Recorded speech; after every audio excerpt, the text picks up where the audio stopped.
estamos? Espero que estejam todos bem. Então, estou gravando aqui alguns vídeos. Vocês receberam um plano de estudos que contém alguns exercícios, né? Com matéria dessa prova final. Então a gente vai resolver juntos aqui esses exercícios. Eu estou dividindo, né, em 3 partes esse vídeo. Os 2 primeiros vídeos são de Físico-Química. Vou resolver do 1 ao 8, depois do 9 ao 15, se eu não me engano. E o último de Química Orgânica. Que aí vocês ficam com uma facilidade melhor de, tô cansada agora, vou assistir o primeiro vídeo, daqui a pouco vou assistir o segundo, tá? Então vamos lá, vamos começar.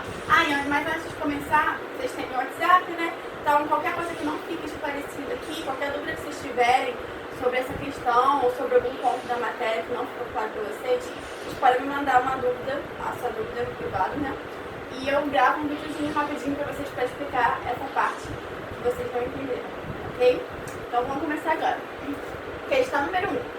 A massa de permanganato de potássio, que deve ser dissolvida em água até completar o volume de solução de 200 ml, de modo a obter-se uma solução 0,01 mol por litro, dados as massas molares aí dos elementos químicos que fazem parte do permanganato de potássio.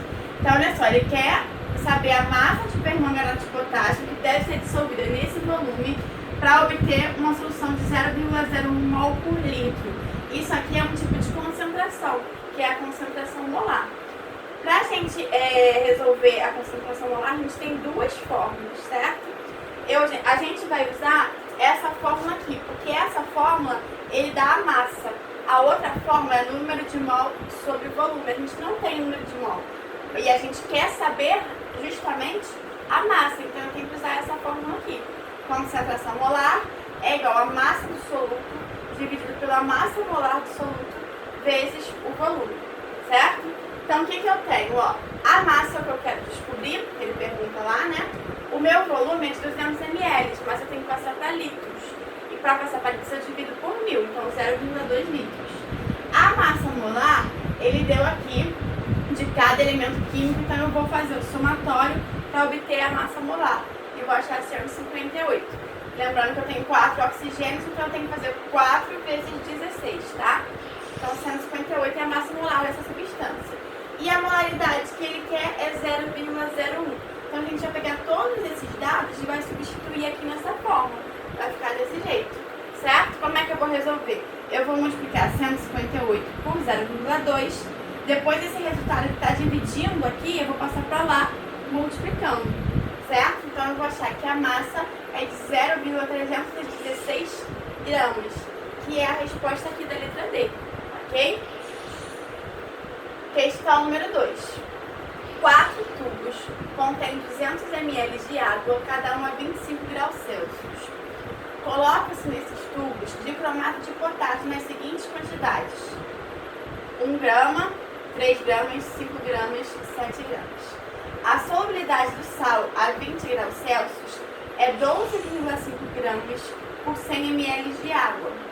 Após a agitação, em quais dos tubos coexistem nessa temperatura solução saturada e fase sólida?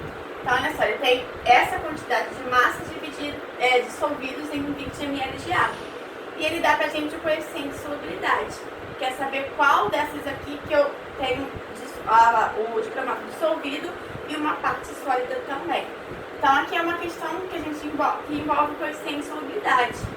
E esse tipo de questão a gente vai resolver por regra de 3, certo? O que a gente vai comprar? Primeiro a gente vai colocar o nosso coeficiente de solubilidade, certo? O que o nosso coeficiente de solubilidade diz? Ele diz que são 12,5 gramas do sal dissolvido em 100 ml de água. Eu botei aqui gramas de água, mas no caso da água, como a densidade é 1 grama é igual a 1 ml, então tanto faz aqui botar grama ou ml de água, tá? Só porque é água, ok? Então eu estou relacionando massa do dicromato com massa de água, certo? Ele diz, essa primeira linha da nossa regra de 3, eu sempre vou colocar o meu coeficiente de solubilidade, que ele diz que são 12,5 gramas de sal que podem ser dissolvidos em 100 gramas de água, certo? Então eu vou colocar aqui. Eu estou usando 20 ml de água em cada tubinho. Então, quanto que eu posso dissolver totalmente nesses 20 ml de água? Certo? Porque a gente sabe que em 100 eu dissolvo totalmente 12,5. Em 20 eu dissolvo quanto? Vou resolver essa regrinha de 3, né, multiplicando em cruz, e vou achar que x é igual a 2,5. Ou seja, a quantidade máxima que eu posso dissolver é 2,5 gramas de sal em 20 ml de água. Então, tudo que tiver mais de 2,5 gramas vai ter uma parte sólida junto. 2,5 gramas vão dissolver e o restante vai ficar como uma parte sólida não dissolvida, certo? Então, essa solução aqui ela vai ser insaturada, porque a quantidade é bem menor do que é capaz de dissolver, e todas essas aqui são saturadas com pouco de fluido, ok? Questão número 3. Uma solução 0,05 mol por litro de glicose contida em um becker perde água por evaporação até restar 100 ml, volume de 100 ml, passando a concentração para 0,5 mol por litro. O volume de água evaporada é em torno de... Então, olha só, aqui a gente tem um caso que a gente tem uma solução e deixa o solvente evaporar. Quando a gente tiver esse caso, ou quando a gente tiver o caso contrário, que a gente tem uma solução e a gente acrescenta água, a gente vai usar sempre a mesma forma. Nesse caso aqui, a gente está deixando a solução mais concentrada. A concentração dela está aumentando. Quando a gente adiciona água, a gente está fazendo uma diluição, faz a concentração diminuir. Mas em ambos os casos, a gente usa essa fórmula aqui. Concentração da solução inicial vezes volume da solução inicial é igual a concentração da solução final vezes o volume da solução final. Então, eu vou buscar esses dados aqui na minha questão. Ó. A minha concentração inicial é 0,05. O meu volume inicial, ele não diz qual é, ele está querendo descobrir. A minha concentração final é 0,5 e o meu volume final, ele diz, ó, até restar 100 ml. Então, é 100, certo? Vamos resolver essa continha, né? Vamos multiplicar aqui. Isso aqui que está multiplicando, vou trazer para cá dividindo. Então, vai ficar que o volume final é de 1000 ml ou 1 litro, né? A gente tem que ver como está a nossa resposta. No caso aqui está 1000 ml, ok? A constante de velocidade é 3 vezes 10 elevado a menos 4 a 25 graus Celsius, sendo esta a reação aqui. Então, essa é a constante de velocidade para essa reação. Calcule a velocidade da reação a essa temperatura quando a concentração do íon amônio for 0,26 e a concentração do NO for 0,080, ok? Então, essa reação ela já está balanceada. A primeira coisa que a gente tem que ver é sempre se está balanceada. Quando eu peço velocidade, a gente está falando de cinética. E ele já deu a constante. A nossa fórmula é velocidade é igual a constante K vezes a concentração dos reagentes. No meu caso, os reagentes são esses aqui, certo? Então, vai ficar essa fórmula aqui. Velocidade é igual a K vezes a concentração de NH4 e a concentração de NO. Reparem que aqui eu estou elevando a 1, porque 1 é o coeficiente que balanceia essa reação. Se aqui eu tivesse, por exemplo, um 2, então eu ia ter que levar aqui a 2. Se eu tivesse um 3, ia ter que levar a 3. E assim por diante, ok? Então agora o que eu tenho que fazer? Substituir os valores que ele me deu na minha fórmula. Ele me deu aqui o valor da constante, o valor de NH4 e o valor de NO2-, certo? Então, o que eu vou fazer? Vou substituir aí e vou resolver normalmente, matemática básica, tá? Então, eu vou achar que V, a velocidade, é igual a 6,4 vezes 10 a menos 6, que é a letra A, certo? Questão número 5. A sabedoria popular indica que, para acender uma lareira, devemos utilizar inicialmente lascas de lenha e só depois colocarmos as toras. Em condições reacionais idênticas e utilizando massas iguais de madeira em lascas e toras, verifica-se que a madeira em lascas queima com mais velocidade. O fator que determina para essa maior velocidade da reação é o aumento da Pressão, temperatura, concentração ou superfície de contato. Então, olha só, a gente está comparando lásticos com toras. Vocês viram em cinética que quanto menor for o material, o reagente, quanto mais triturado ele for, maior a superfície de contato. E quanto maior a superfície de contato, maior a velocidade, certo? Então a diferença aí é o tamanho do material. Se eu pegar uma tora inteira, se eu pegar ela e dividir em vários pedaços, eu vou estar aumentando a superfície de contato, certo? Qualquer reagente, quanto mais picado tiver, maior a superfície de contato e por isso maior a velocidade. Então a minha resposta aí é a letra D. Vamos para a questão número 6. O gráfico a seguir representa a variação de concentração das espécies A, B e C com o tempo. Então aqui a gente tem um gráfico.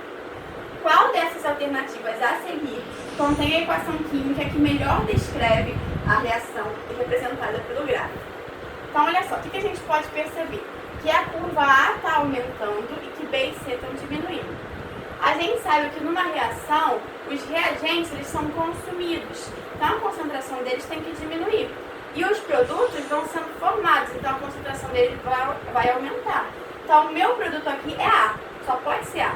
Então eu posso ignorar já a letra A e a letra B que está dizendo que C que é o meu produto, tá? Meu produto é A, ok?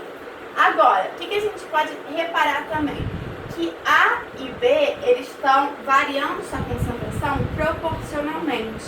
Então, quer dizer que a estequiometria deles é a mesma. Se eu tenho um mol de A, eu tenho um mol de B, por exemplo, ok? Mas C está variando muito mais rápido. A velocidade cai mais rápido.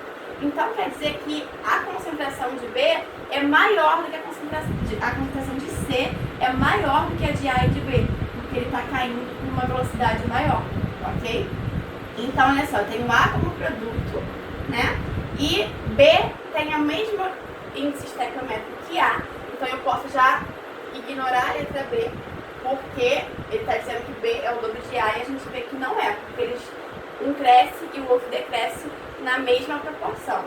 E C, ele decresce mais rápido, então ele tem uma concentração maior.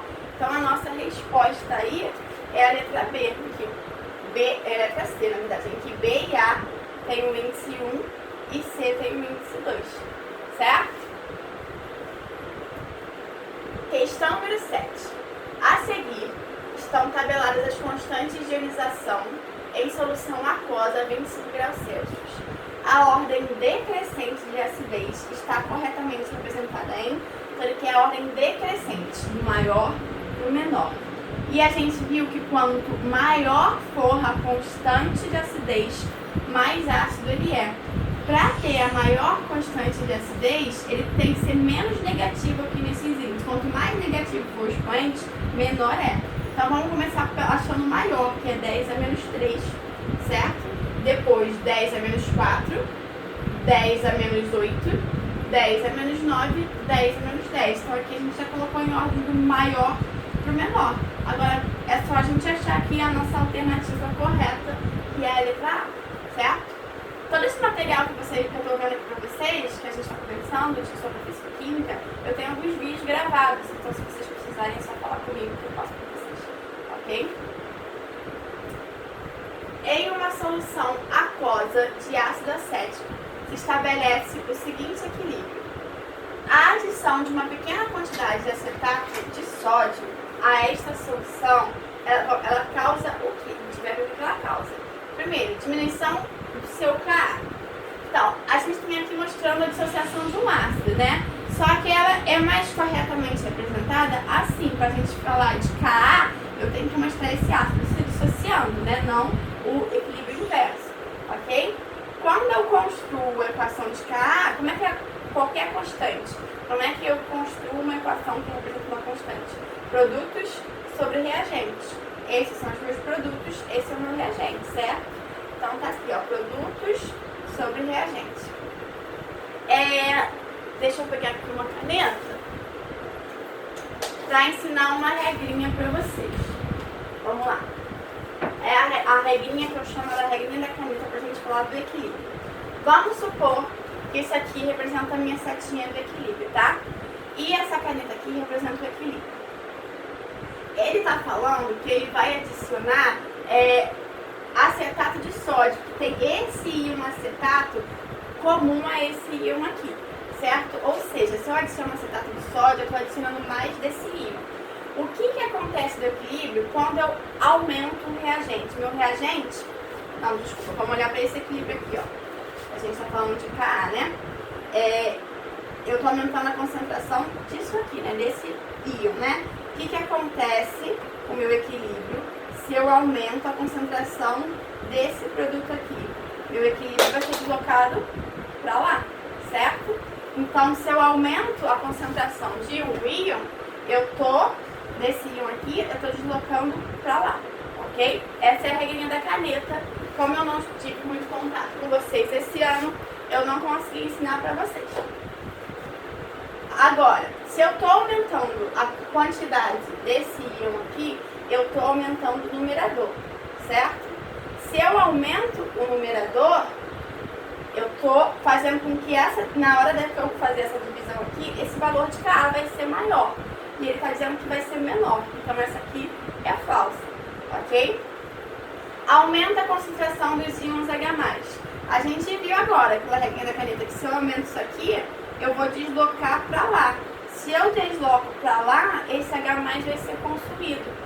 O que é o deslocar? Eu vou formar mais do ácido. Então, para eu formar mais do ácido, esse íon acetato tem que se juntar ao hidrogênio para formar o ácido. Então, eu vou diminuir a concentração de hidrogênio e não aumentar, ok?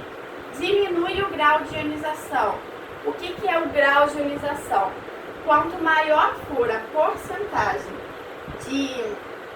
dessas moléculas que se ionizam ou se dissociam, maior é o meu grau de ionização, certo? Então, se eu tenho um grau de ionização alto, quer dizer que eu tive uma grande separação, uma grande produção de produtos. Se eu tenho grau de ionização baixo, quer dizer que pouco dos produtos se formaram, teve uma pouca dissociação e eu tenho bastante no meu ácido, ok? Então, a gente viu que quando a gente causa o deslocamento, quando a gente coloca esse íon, a gente está deslocando para lá. Se está deslocando para lá, está diminuindo a ionização. Então, está diminuindo o grau de ionização. Essa é a resposta verdadeira, tá? Mantém inalterada a concentração de H+, a gente viu que não, a gente desloca para lá. E reduz o grau de ionização a zero, nunca vai ser zero. Ele sempre diminui, mas nunca para zero, ok? Sempre vai ter uma parte do ácido que vai estar dissociado. Então, o grau de ionização nunca é zero. Pode ser próximo a zero, mas zero nunca, ok? Então, a resposta certa aí, letra C. Então, esse foi o último exercício aqui dessa primeira parte. E a gente continua aí no próximo vídeo. Então, vamos lá, pro próximo vídeo.